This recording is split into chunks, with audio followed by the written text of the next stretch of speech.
Welcome to Sausage on a Fork, a podcast dedicated to the UK's longest running children's drama programme, Grange Hill. My name's Neil, and in each episode I'll interview a former cast member about their life before, during and after their time on the programme. So welcome to the next episode of Sausage on a Fork. I'm very pleased to announce that I've been joined for this episode by none other than Sara McGlasson, who played Julia Glover. Sara, welcome to Sausage on a Fork. Thank you very much, Neil. Very nice to be here. Excellent. What we'll do, Sara, is we'll go right back to the start before Grange Hill. And if you can just explain how you got into acting and how that all started for you. Sure. Well, it went back to an early age, I suppose. Like a lot of probably kids, they get, put into sort of, after school activities. Right, okay. And I was doing ballet and all those kind of things. My sister she's my older sister. So I used to go along to, it was like a town hall. My mum used to take us to do these things. And in that town hall, there was also a section for drama. Right. And I do remember once being in a dance class thinking, God, this is quite energetic. Right. And seeing the people who were in the drama department just sort of reciting poetry and doing sort of public speaking. And that kind of took my interest, even at a young age, actually. Right. I thought, I really like that idea. I really enjoyed sort of, kinds of speaking. I liked poetry. Don't ask me why, Neil. And so I kind of opted out of dance and asked my mum if I could just join the drama classes, which I did. And then I was at a regular school. Right. And I used to take the train into my school. And on that train, I would meet a girl. She was called Justine. And she was at Sylvia Young Theatre School. Okay. And we used to chat because we used to get on the same train at the same time every morning. And actually, interestingly, she was somebody who my mum had been a teacher in the past and she taught her. So I had, so we sort of, had a sort of connection there. And she used to go off to Sylvia Young's further on the train, and I used to get off at a previous stop. And she just kind of would, tell me about her fun days at school. And I used to think, what am I off to my school for, learning maths and English all day, and she's off singing and dancing? Surely there's so I kind of, I wouldn't say beg, but I very much wanted to then join that school, and it just got stuck in my head. That's what I wanted to do. And so, yes, eventually I wore my parents down, I think is the answer. Bit of persistence. And, persistence, it pays off now. Yeah. In fact, I had back then there were these magazines out for girls like Just 17 and Looking and things like that, and there was an article on theatre schools in them, in one of these that I had, and I used to leave the page open every night before I fell asleep. So I thought my mum would kind of pick up on what I was sort of hinting at. Sorry, Neil, that's my dog joining in on the act. So then I sort of did sort of speak up and said, yeah, that's absolutely what I'd like to do. I wasn't really happy at the school I was at either. And I just thought, this just sounds great. And I just loved, I'd really sort of like, kind of, I was watching all the programs on TV, kids programs and stuff. And as I said, I used to meet Justine on the train, and she would tell me about auditions and all this fun stuff. So mum eventually said, okay, well, let's take you off to an audition. And so yes, I did. I put my leg warmers on. Did. Back in the 80s, they were all the rage. I think I did a rendition of Fame. Right, brilliant. And I got accepted into the school. So that was kind of that was my real start. And actually, funny enough, on the day of the audition, the first person I saw, Sylvia Young's was a big school in Marylebone, a beautiful building. And my mum and I arrived, I think I was 11, maybe just 12. And I remember going into the cafeteria, and the first person I saw was Nadia Chambers. Wow, right. And she was sitting there just like eating a Mars bar. And I was like, oh my gosh. And so that was kind of, maybe it was a sign of things to come. I don't know. As I said, that was the first person I saw. And I got into the school. And there it started, as everybody's journey does when you join a theatre school. It's just sort of, you get your auditions and, you start learning your craft. And that was that. So, and I did, I just kind of thrived, really. I loved it. It was like I'd arrived at a place that I really felt I needed to be. It was great. I'd left my secondary comprehensive behind, and I didn't look back. Oh, brilliant. Just going back there to Nadia Chambers, was it strange when you heard her talk, because she wasn't like she wasn't from London, was she? No, she wasn't, but actually she didn't talk to me. Right, okay. I couldn't tell you. And in fact, I didn't see her again, oddly. Even when I joined the school, I didn't really ever see her again. Oh, right. Yeah. So I think she was a little bit older. And I think a few years older, and she was sort of already leaving the school. So, but so I can't tell you. But we did actually see her. She came to one of the reunions a couple of years ago, and so it was probably actually the first time I'd really heard her speak outside of her rollers. Who were you with then at Sylvia Young? Who else was there with you? There was a lot of us there, actually. Simone Himes, Fiona,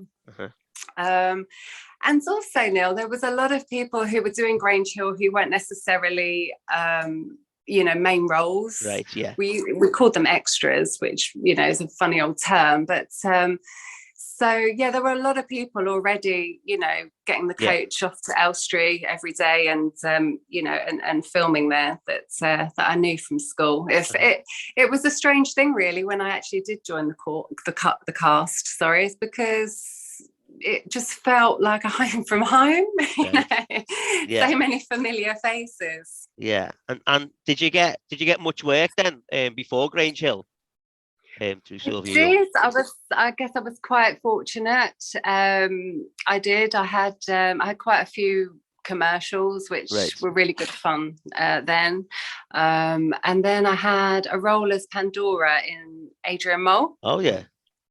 Which was it opened up in Leicester, actually, the original sort of musical. It was theatre down in Leicester, which actually I didn't go into the West. Ricky went into the West End. I didn't actually go into the West End because I'd used up all my days working. You have this thing called equity, and as a youngster, you can only work a certain amount of days per year.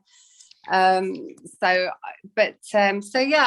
done quite a few things and built my confidence up, I suppose, as an actress before I joined the cast. Yeah. Did you get to work with anyone for any big names or anything before Grange Hill? Well, there was one lady. I mean, she's not. She's called Sheila Stiefel, and she was married to Ari H. Corbett, who was part of Steptoe and Son. So she played the mum in Adrian Mole. All right. So there was her, but nobody that I can remember. Great. Post Grange Hill, I had a. Well, I won't say a role because I think it got cut. My lines got cut. But there was a movie, and it was with Denzel Washington. All right. So he's a big name. But I didn't know actually just quite what a big name he was. He was sort of, I mean, he had just sort of broken through and was about to become very, very, very famous. Yeah. And I do remember being in the makeup room with him, and embarrassingly looking back, someone just sort of saying, "Hi, what's your name?" Right, okay. Much.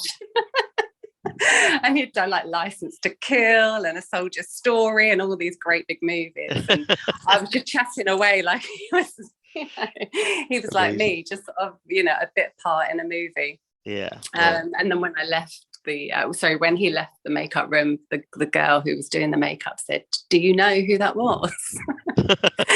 But yeah. Oh, brilliant.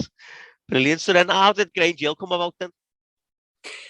Grange Hill was, they used to come around to the theatre schools and, kind of like do the audition process, etc. So, and I was called up for it. Originally, I was called up for Laura's part, Fiona's part. Yeah. So I read for that, and it's quite a long old process actually, Neil, because you don't just have one audition. There's a series of what then they call recalls afterwards. And I was going along as, still sort of like going up for the part of Laura. And then one day, it's funny, Neil, because you kind of just take it, you take it for, not for granted, that's probably the wrong expression, but you sort of just, it's not a big deal when you're at a theatre school, because auditions are happening every day almost. Yeah. And some you get, some you don't. And I remember Fiona got the part of Laura in Grange Hill, and I was like, oh great, but not really thinking anything past that, like, okay, well, some you win, some you lose. And it was only later on that day I got called into the office and said, well, actually you've been offered the part of Julia. So and I hadn't read for Julia or anything, but so because and that was it. Because that year group, that's the one where it was, everyone was sort of brought in, weren't they, as like they were already supposed to be like established pupils. It was slotted in, wasn't it? It was it was very strange, wasn't it, that happened? But we I do remember the first scene actually ever that I did, and because I'd read Laura's part, it was actually a scene with Mr. Bronson, lovely man who she is. And because I'd read in the audition over and over this part of Laura, this particular scene as well that they'd given me in the audition for the piece in the audition, that I'd remembered her lines, and it was the first thing. And I just kept messing up because I kept going to say Fiona's lines rather than my lines. I'd kind of forgotten my part. So, but it was funny that they did that. But So what was it like joining the cast and seeing these people? Because I assume you'd watched Grange Hill before. I had, yes. I was a Grange Hill. Yeah, I wasn't one of those children whose parents wouldn't let them watch the programme, because there were many of them, weren't there? Yeah. So I was a big fan and I loved it. So it was really exciting. It was very exciting. I don't remember finding it daunting because, as I said, there was a lot of a lot of the cast and the extras and stuff were already at Sylvia Young's that I hung out with. So it wasn't like I was, launched into something that was completely, all new people. And so I wasn't daunted by it, but I was excited. I was excited. It was like, it was exciting. Very much so. Yeah. And it was, and I say that, but I think the people who I did find, not to use the word again, daunting, but the teachers, the Mrs. McCluskey's and, the real kind of established ones. I was like, oh, I'm in the presence of greatness. So, definitely remember feeling very respectful of them. Because Julia was introduced as the daughter of the school governor, or the chair of the school governors, Mr. Glover, who... That's right. My mum's a school governor, and has been for years. But interesting. My mum had a job as well, and was always away from the school. He just seemed to be there the whole time, didn't he? And I just thought it was like, I remember thinking, because I haven't watched some recently as well in preparation for this, thinking, did he not have anything else to do? Because he was just there the old. What was it like working with Vincent Brimble? What was he like to work with? He was really nice. He was a lovely, lovely, lovely man. Yeah, I really enjoyed, all the scenes that I had with him. He was brilliant. And he really was always apologetic about how awful he was feeling. Yeah, no, he was great. He was, I guess in a way, kind of like a father figure, because I saw him so often and he would play the role of my dad. And, there were many things that actually did, sort of like, for example, there was a scene, I think, when I was always on the telephone to Laura. Yeah. And he had a right go at me about the cost of the phone calls. And honestly, Neil, that scene could have been played out in my own home with my own father. Like, do you know the cost of phone calls? Yeah. So yeah, no, he was great. He was absolutely, he was a dream to work with. Brilliant. Yeah, very nice person. Cool. Not at all like his character. No. You've touched on this one a little bit, but who were you sort of closest to and best friends with on the show? Obviously Fiona I was closest to during the filming of Grange Hill. Yes. But very good friends also with Simone Himes, who played Callie. And she's still a great friend of mine. And Ricky joined a bit later on, but we became very good friends. Simon Vaughan, who played Freddie, himself too.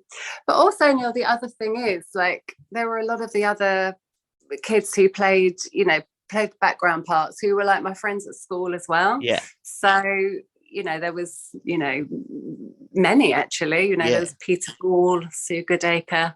They sort of sometimes had lines that would be called, girl one, girl two. But it wasn't just like the main cast that were friends. We also had, quite good friendships with lots of the other kids who didn't have actually the parts. In Grange Hill, in the main. Yeah, that's great. So, was there anyone that, I mean, you've mentioned a couple already, but was there anyone that you really enjoyed working with? If you had scenes coming up that you knew about, was there anyone that you really looked forward to working with? Well, it's probably everybody would say this, but Michael Shears. Yeah. He was just fabulous. He was just an absolute. He was just such a lovely, lovely man, and he just used to instill so much confidence in us as young actors. And because obviously he'd had quite a good career himself before joining Grange Hill. He was just so nice. Always would come up afterwards and compliment us on the scenes that we'd done together. And so I think he was definitely a favourite of mine. Did you ever feel scared working with him? No, because Ruth said in her interview she didn't have that many scenes with him, but there was one scene when he really takes off on it, and she said she was genuinely like terrified during that scene. Like, that's so funny. Ruth's interview was brilliant. I was going to mention that actually, wasn't it? She was just phenomenal. It was brilliant, lovely. Yeah. No, so because that's one of your first scenes. Actually, you mentioned earlier on about there's one in the very first episode you were in, but then there was also another one with Michael Sheard where Mr. Bronson's got a plaster on his neck, and and everyone, kids being kids, just assume it's a love bite. So but it was Julia, wasn't it? It was like, I'm gonna go and talk to him and find out what happened to him. Like, it's I haven't watched any of the episodes for quite many years actually. I'll be honest with you, Neil, but I do remember that one. But no, he was never scary at all. No. Yeah. Even when I was being cheeky and asking things like that to him. Yeah. So do you have any sort of, I mean, we'll go through a few anyway, but do you have any of your own sorts of favourite storylines or episodes that you were involved in? Yeah, I think, it's a classic one, obviously, but, with Lee and, his the heroin use and stuff. I thought that was, it was groundbreaking at the time. And I think I had a sense of that even then, that this was something that was really, was actually going to make an impact. So I would say that in terms of myself being involved in a storyline, I enjoyed the parties. Yeah. Where I think it was the Louise Webb party where I got very drunk. On half a glass of cider, apparently. Right, okay. That's all you actually see me pour in the whole party. Right. Then you fill it up. I just topple a little bit in. And so that was great. And I remember having a lot of fun filming that too.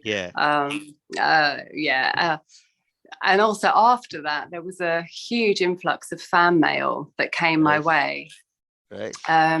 I had a lot of paracetamol and hangover remedies sent to me. I did. I mean, I'm thinking back now, and genuinely, I would open this mail to sort of, pills and powders. I think, goodness, I don't think that would happen these days now. No. The Salisbury poisoning springs to mind. I don't think they'd let you, would they? So there's a couple of bits there that you've mentioned, and obviously there was in the episode that with Zamo's drug addiction was revealed. You were in that episode quite heavily. Right, yes, because there was another party you were going to, and I think that must be great for you to have that part in television history. Where that happened, because that, as I say, that was another party that Laura and Julia had gone to.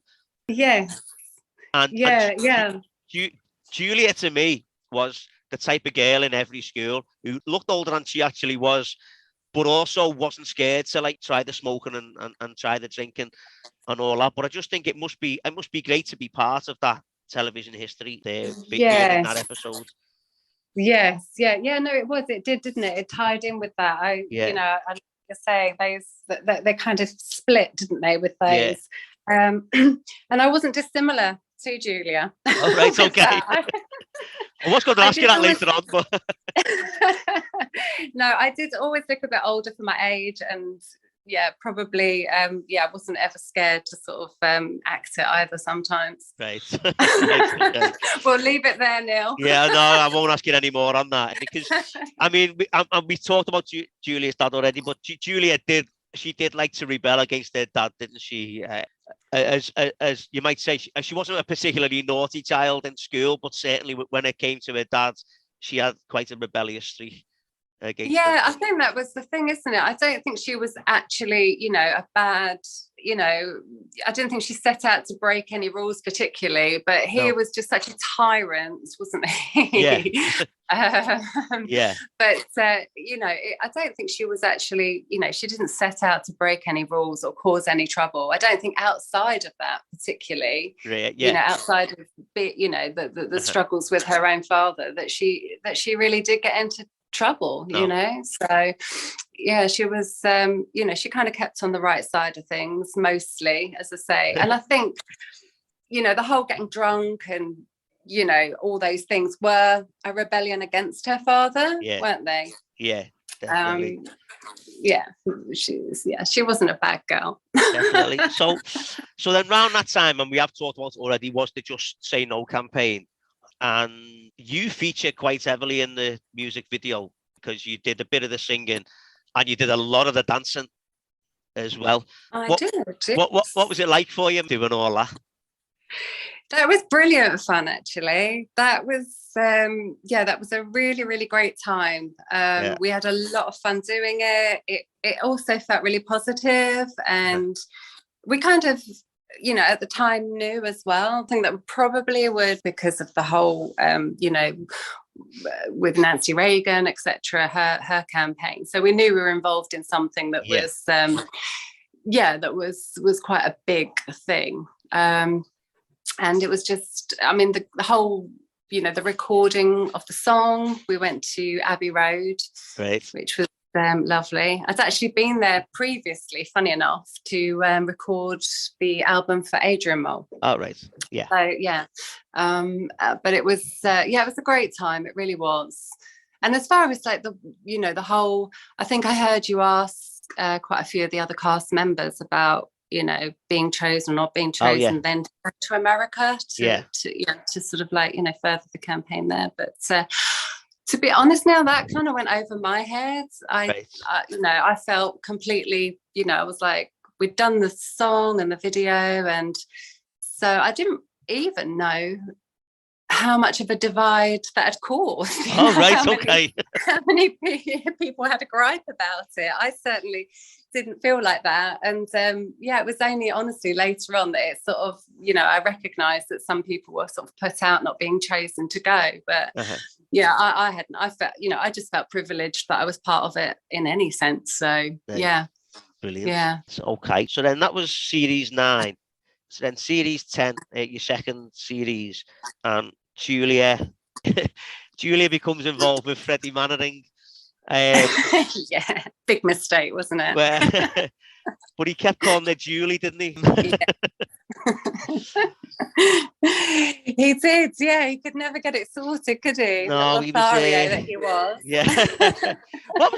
What was it like though for you? Obviously, because you've mentioned about being friends with Simon and stuff. What was it like having to film those types of scenes with him? I mean, there wasn't anything like major, was there, with him? But like, did it feel strange or anything to you when you had to do it? No, not at all. I think we just used to have a laugh, Neil. Right. Simon's an incredibly funny person. Right. Very, very, very funny. So it was just always one big laugh with Simon. So that's all I really remember about that. And definitely no awkwardness. We were all very good friends and stuff. In fact, I think it was quite a few years ago. I was at his house and his wife, and I sat down and watched some of the episodes. Right. And we were ourselves just laughing. But that's all I remember. It just being really good fun now, always. Yeah. So myself and Lisa York, who obviously played my, myself and her, we just used to have so much fun over it as well. Very, very much so. We used to just sort of pretend that we were, annoyed with each other, even off the screen. We go, "Oh yeah, it's you." Yeah. Oh no, love that. It was very. It's all good fun. Was he anything like Freddie? No. You don't know what to say now, do you? No, he wasn't. Not particularly so. No. I mean, he was a young lad. Don't get me wrong. Yeah. He was a young lad, as were they all, and they were, But no, he was no worse than anybody else. Let's put it that way. Okay.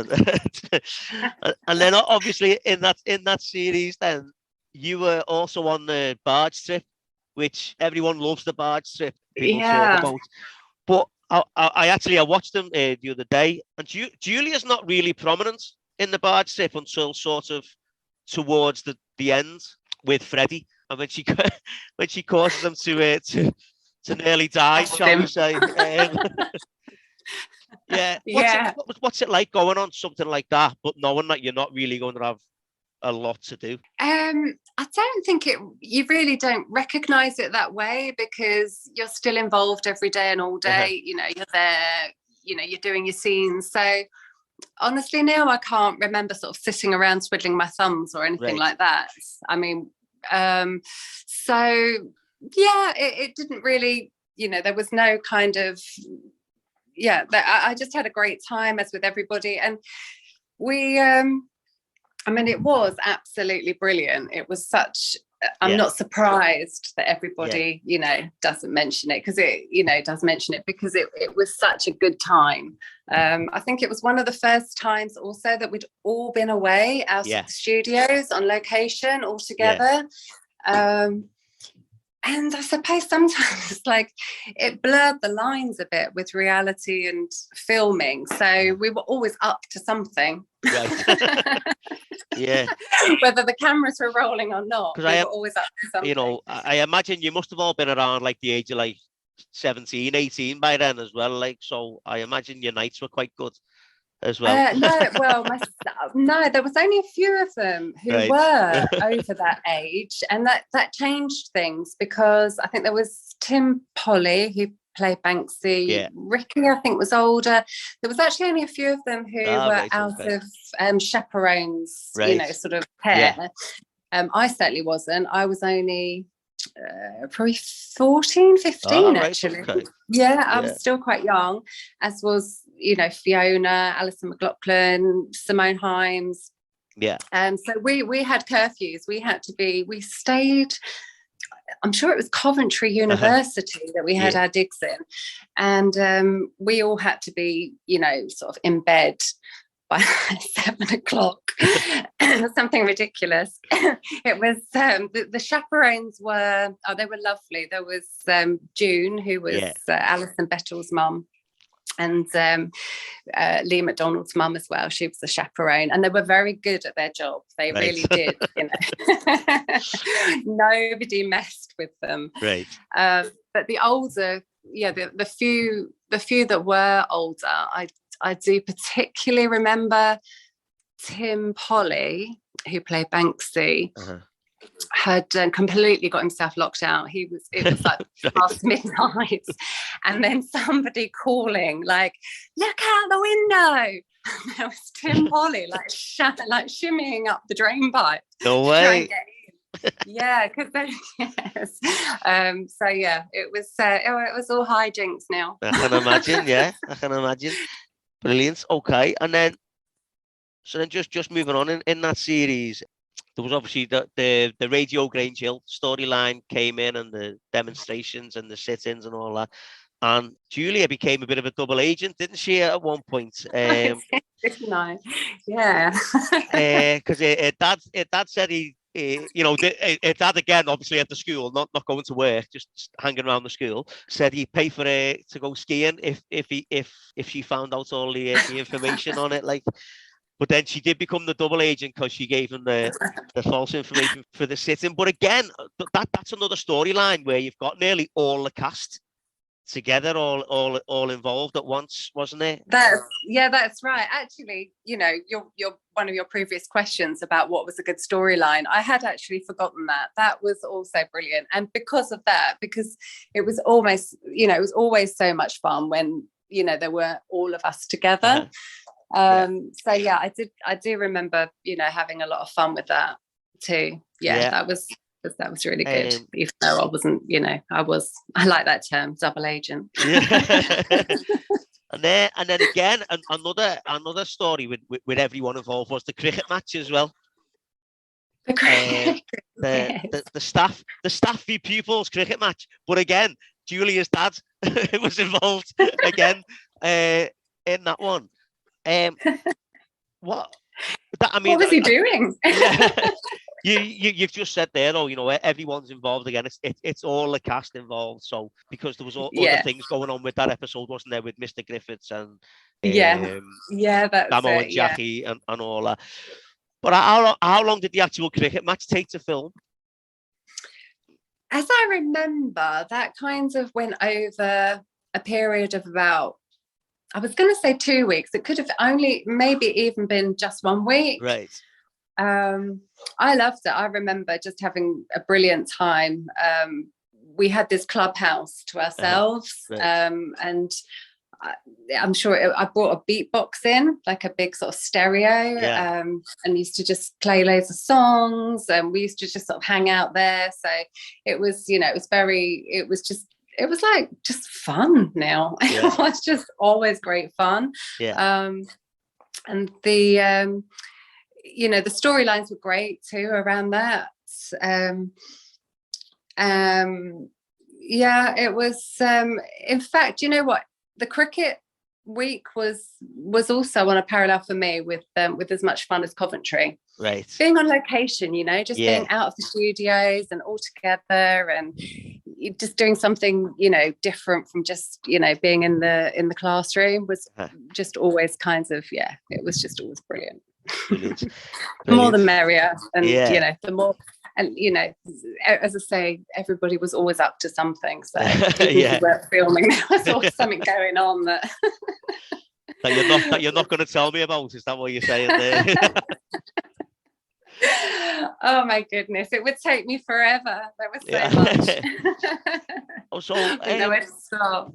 Just sort of on that, and you've mentioned a couple of them, but like what was in general, what was the relationship between the adults and the kids like? It was always very, very good. There was I don't know how they put up with us now, genuinely. And looking back, we were shocking sometimes. I mean, not horrible, not awful, but we, you know, hijinks, I suppose, does really kind of, you know, sum it up. I do remember also, which I feel a bit embarrassed about now as an adult. But for example, when we would have other actors come in to join the cast just briefly, sort of, you know, they'd play shopkeepers, for example. You know, do you remember when Gonch was stealing and all those things? So these actors would come in just for a couple of days, and we'd all be in the room reading, like with rehearsals with the scripts and stuff. And, God, I'm really embarrassed to say this. You've got to tell us now. We'd be awful. Like, we'd write on the script, say cough when he says his line, and so pass the script around, and, you know, really make them feel uncomfortable. You know, look, they were older, they were themselves adults, so I'm sure they were kind of half expecting that kind of behaviour from us. But I do remember a lot of that. And I feel a little bit sorry for them. Because... No one else has mentioned that one. So have they not? No. They're all trying to make themselves out whiter than white. Yeah. Maybe it was just you. No, oh no. In fact, I would love to find those scripts that I had that, you know, got all the notes written on. You know, sort of like, you know, at this scene cough, or at this scene stand up and need to go to the loo, or whatever it was, just to put them off, isn't it? And what was the public reaction to Julia like? I didn't enjoy the attention, Neil. I'll be honest with you. I was a young girl, and obviously predominantly young boys and girls were watching it, but you know, you know, and Fiona and I were like the pretty girls and blah blah blah. So there was sometimes, you know, attention that wasn't wanted. I would say. So in fact, that was probably the only negative in all of the, you know, in all of the experience, actually. Sort of getting followed, and it was a little bit uncomfortable, but, you know, nothing that, you know, we didn't deal with. But I do remember that, but never anything, you know, I never got shouted at, and, you know, or anything. You know, people would say, well, that's flattering, you know, that you were followed. But it was a little bit uncomfortable at that age for me. Personally, But there was no real nastiness involved. Is that what you? No, not at all. No, there wasn't any of that. It was just like those young boys just thinking that, you know, you're off the telly, and, you know, they could just sort of like run up and try and kiss you. Things you just at 14, you're like, well, at any age. So, but no, I never had any. Nobody was ever horrible or anything. I mean, she was an okay character, wasn't she? She wasn't, you know, she wasn't bullying, or, you know, I don't know, as I say, I've not with Fleur, with playing Imelda. In fact, that's a question I've never asked Fleur whenever I've seen her, is what her reaction was, because you know, she played a nasty character. I wonder if that, you know, that did bring that on. But no, for myself it was just more, just, you know, boys just, you know, just kind of like following you around.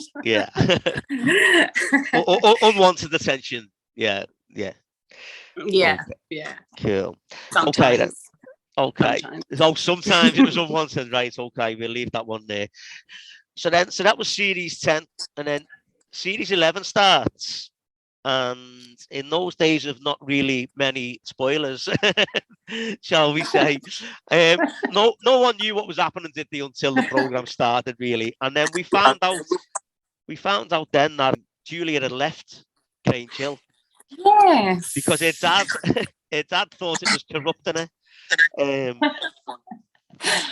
So why was that? What was the reason then behind? Was it your decision to leave?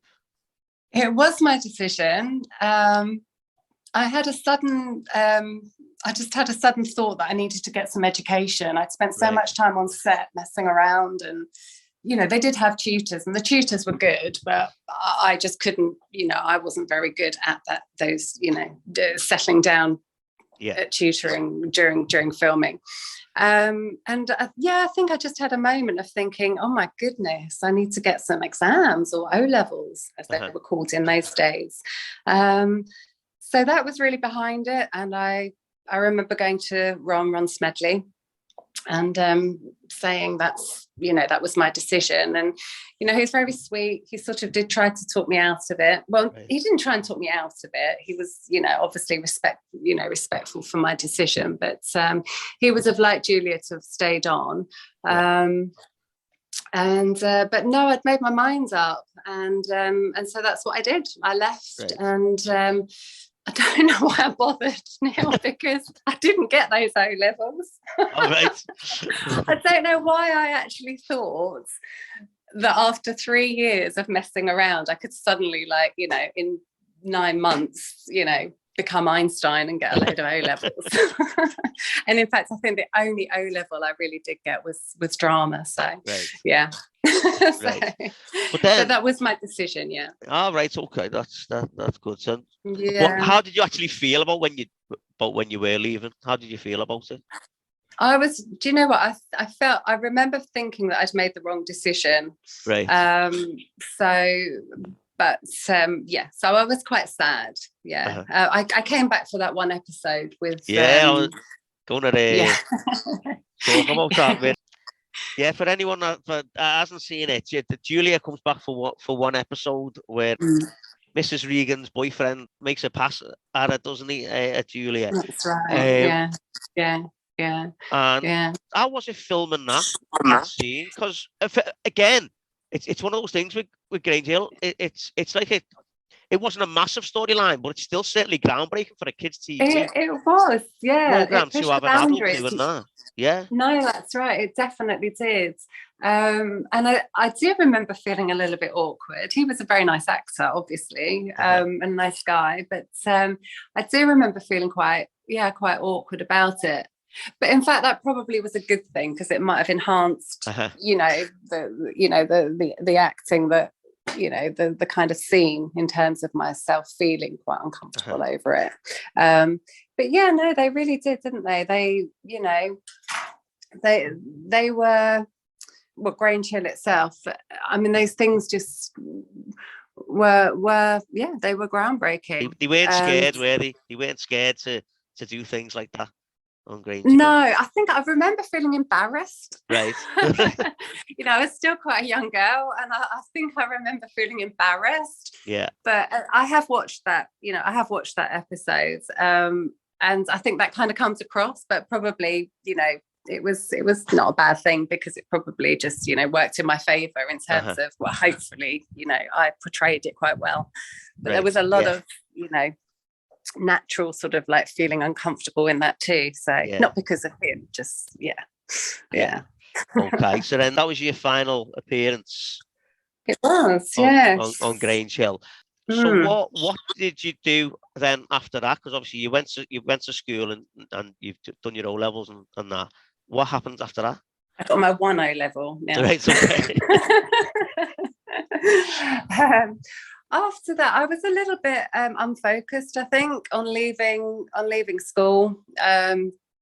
Hung around, just was, auditioning for things, getting the odd thing, commercials, and I think I mentioned that, the film with Denzel Washington, and there were bits and bobs, but I was a little bit unfocused, and I wasn't sure that was kind of like what I wanted to do. So and then I moved countries, actually. I met somebody and I moved away to Spain. So I completely took myself out of the business for many years. I think I left England for, it was about 11 years. Right. Yeah. So, and did, completely different things out there. There was, I left, and I was working in property, and I was working with animal rescue. And then I came back about 12 years later, and, just acting, everything had changed. The whole industry had changed when I came back to England. Sky TV had started, a whole new era of things. So, and it was just something that I never thought about taking back up again, really. Right. So, yeah. So, yes, okay. So what do you do now then? I guess you could say I'm on the other side. I manage a TV and location studio. Right. So I sort of allow people to come and film. I actually live in the space, and so people come and film commercials and videos and photographic shoots. So that's what I do. I manage a TV location space, and I live. Funny enough, I live now in the East End, where I was brought up in another part of London, and the East End, where I live now, where Anna Scher's sort of, it was, and a lot of the cast then came from this side of London. Right. It was just, it was like another land for me. I lived in the suburbs in West London.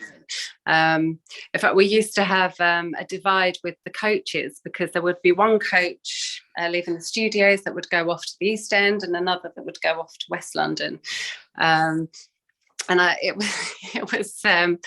It always felt a little bit like they were the cooler. They were the cooler coach. They'd be listening to sort of hip hop songs, and we'd be listening to radio too.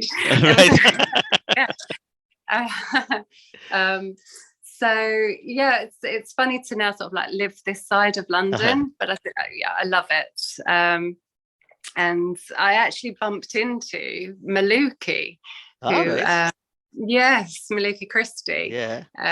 Not long after I'd moved here, I was just walking my dog, and I was like, "Oh, hey!" He was like, "My God, what's Julia Glover doing in the East End?" You were the posh one.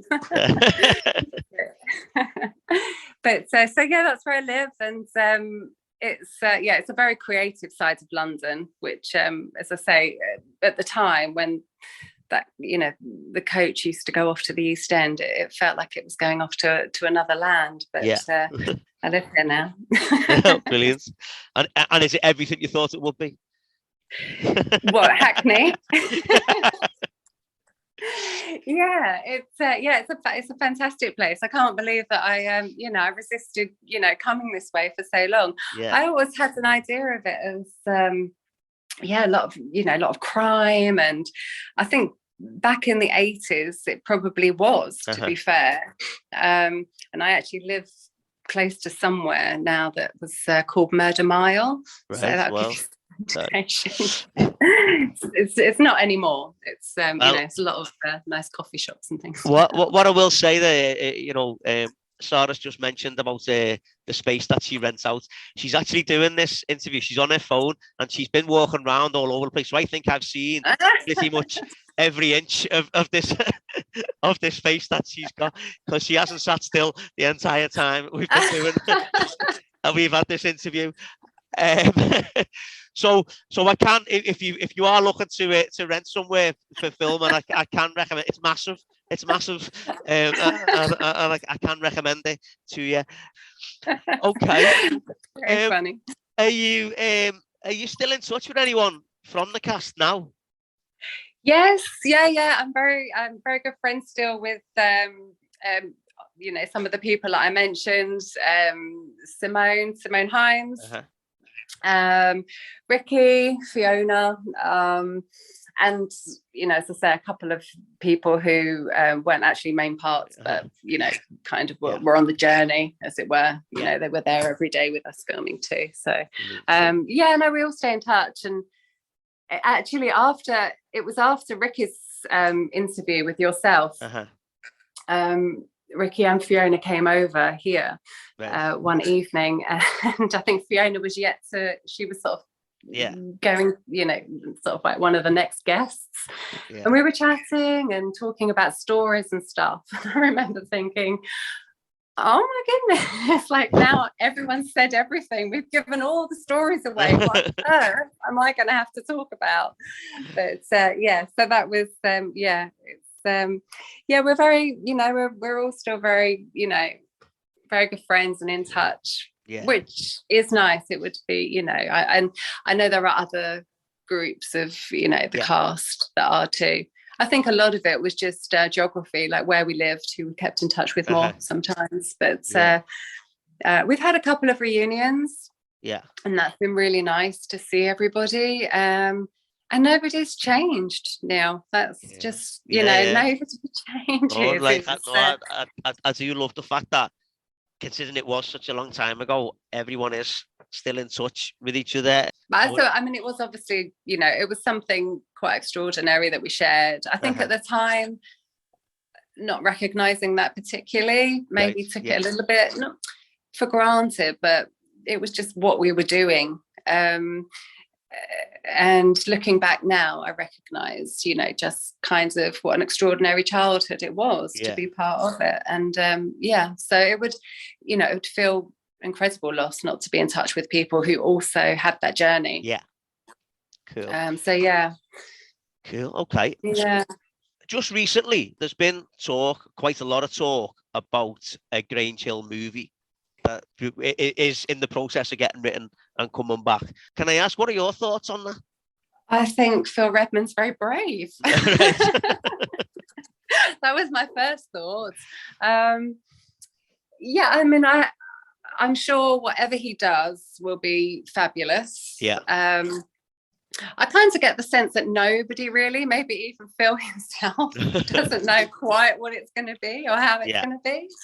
We're all really just sort of waiting to hear. Nobody has any information, particularly at the moment.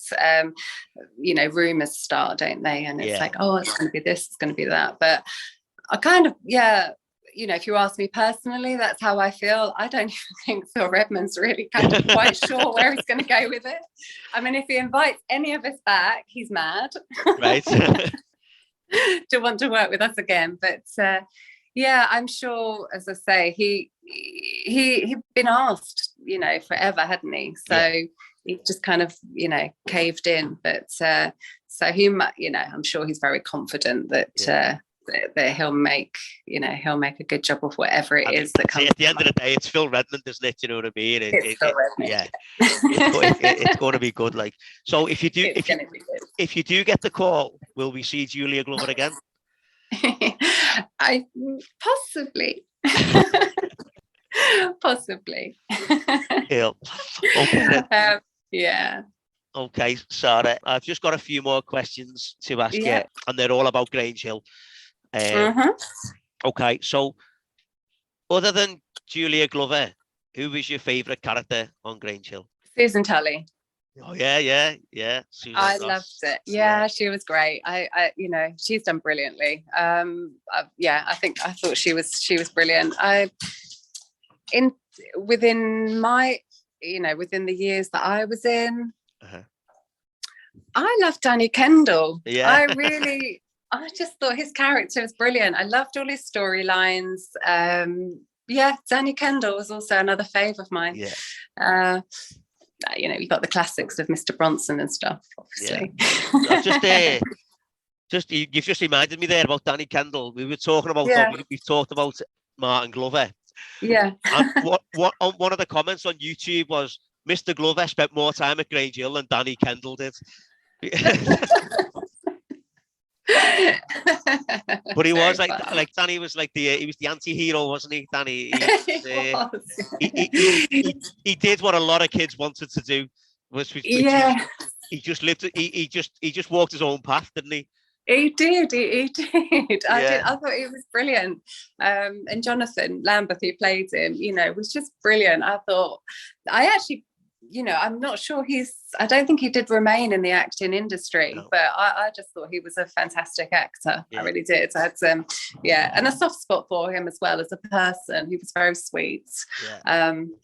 So he was definitely a favourite of mine, and all his, he had great storylines. He really did. So, and he went out with a bang. Didn't he just? Okay, so then, it was great. Which other character would you have liked to have played if you couldn't have been Julia? Oh, that's a good question, Neil. Gosh, that's thrown me, actually. What other character would I have liked to have played? There were so many good ones. Probably Mrs. McCluskey, actually, the head of Grange Hill. Yeah. There we go. That's the one. Go for the top. You do come across as that type of person, actually. I have to say, definitely. Yeah, no, that would have been amazing. To have had a role as Mrs. McCluskey over the years. Love that. Brilliant. Okay, then. And so then, my final question then, Sara, is why do you think there's still such affection for Grange Hill? That's also a good question. I think it was just timing, a lot of it, too, perhaps. I